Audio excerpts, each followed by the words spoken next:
Today's Tuesday, March 21st, 2023, and today I'm going to read Isaiah 51. Hearken to me, ye that follow after righteousness, ye that seek the Lord. Look unto the rock whence ye are hewn, and to the hole of the pit whence ye are digged. Look unto Abraham your father, and unto Sarah that bare you. For I called him alone, and blessed him, and increased him. For the Lord shall comfort Zion.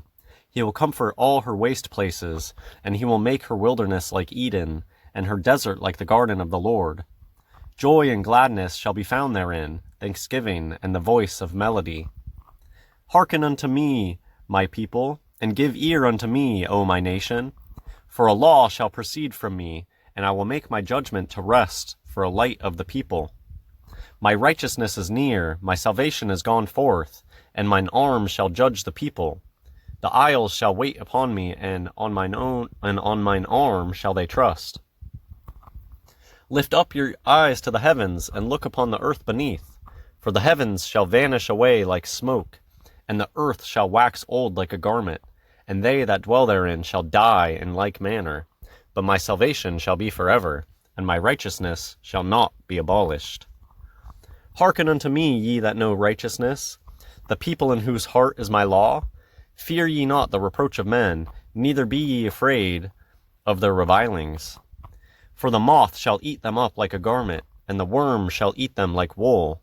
But my righteousness shall be forever, and my salvation from generation to generation. Awake, awake, put on strength, O arm of the Lord. Awake, as in the ancient days, in the generations of old. Art thou not it that hath cut Rahab, and wounded the dragon? Art thou not it which hath dried the sea, the waters of the great deep, that hath made the depths of the sea a way for the ransom to pass over? Therefore the redeemed of the Lord shall return, and come with singing into Zion, and everlasting joy shall be upon their head. They shall obtain gladness and joy, and sorrow and mourning shall flee away. I, even I, am he that comforteth you.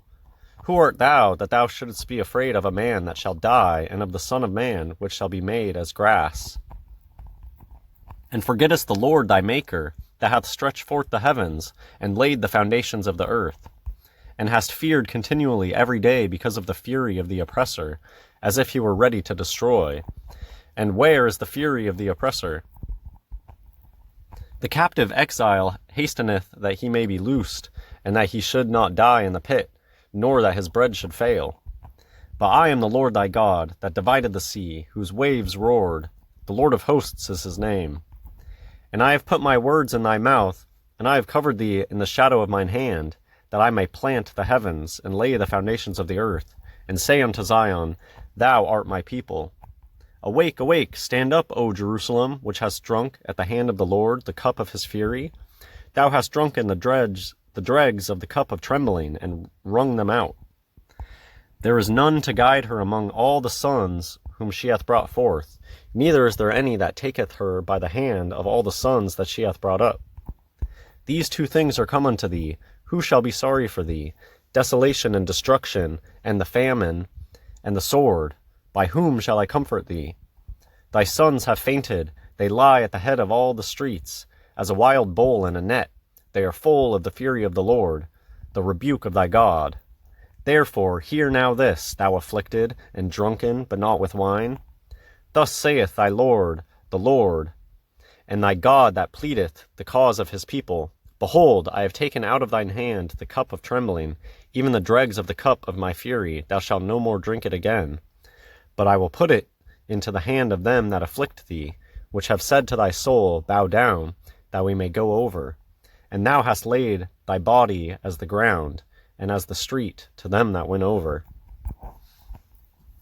Wow, I feel like this is one of the more poetic chapters of Isaiah.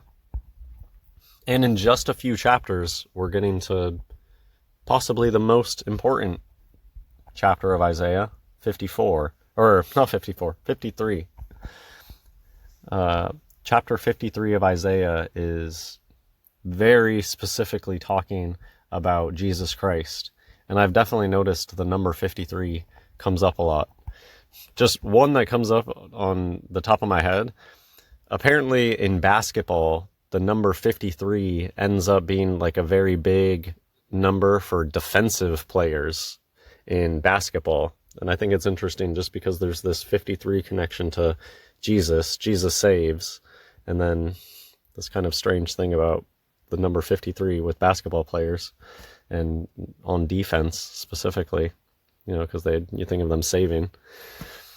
Anyways, that's it for this video. God bless everyone.